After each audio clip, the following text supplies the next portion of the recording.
আপনাকে আমি ব্যাংকে লোন নিয়ে ব্যবসা করতে বলিনি, কোনোদিন বলিনি। চকলেট দিয়ে ব্যবসা করতে বলেছি, তাহলে লোন নেওয়া লাগবে না। চকলেট দিয়ে যদি আমি ব্যবসা করি তো লোন নেওয়া লাগবে না। লোন এত খারাপ, লোন এত খারাপ, লোন এত খারাপ যে লোন যেন আমি না করি, এই জন্য আল্লাহর নবী দিন রাত পরিত্রাণ চাইতেন। সালাম ফিরার পূর্বে এমন কোনোদিন জীবনে একটা দিন ঘটেনি যে এই দোয়া বলেননি। দোয়ার শেষ বাক্যটা হচ্ছে আল্লাহুম্মা ইন্নী আউযু বিকা মিনাল মা'সামি ওয়াল মাগরাম। তোমার কাছে বাঁচতে চাই বড় পাপ হতে, তোমার কাছে বাঁচতে চাই ঋণ কর্য হতে, তোমার কাছে বাঁচতে চাই বড় পাপ হতে, তোমার কাছে বাঁচতে চাই ঋণ কর্য হতে, তোমার কাছে বাঁচতে চাই বড় পাপ হতে, তোমার কাছে বাঁচতে চাই ঋণ কর্য হতে।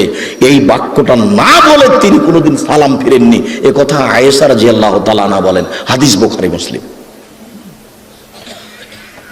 আর আপনি ব্যাংকে চাকরি করেন, এটাই খারাপ। আবার আপনি 30 লাখ টাকা লোন নিয়ে বাড়ি করলেন, ছেলে মেয়ের জন্য রেখে চলে গেলেন, আর জাহান্নামার যা মরার সাথে সাথে আপনাকে কবরে গুতাইতে লাগলো। আপনি একটু কিছু বুঝলেন না, হুঁচলার মতো দিন কাটাচ্ছেন। চাঁপানেগঞ্জের ভাষাতে যে বুদ্ধি দিয়ে কাজ করে না, বলে হুঁচলা, মোটা বুদ্ধি। একটু বিবেচনা করতে হবে না? এমনি তো বোকামির পরিচয় দিয়ে ব্যাংকে চাকরি করতে গেছেন। আমি তো বলেছি এই বাংলাদেশের মাটিতে এমন কোন ব্যাংকিং ব্যবস্থা নাই, এমন কোন ব্যাংক নাই যেখানে চাকরি যায়। দেখি কোন মায়ের বেটা প্রমাণ করতে পারে।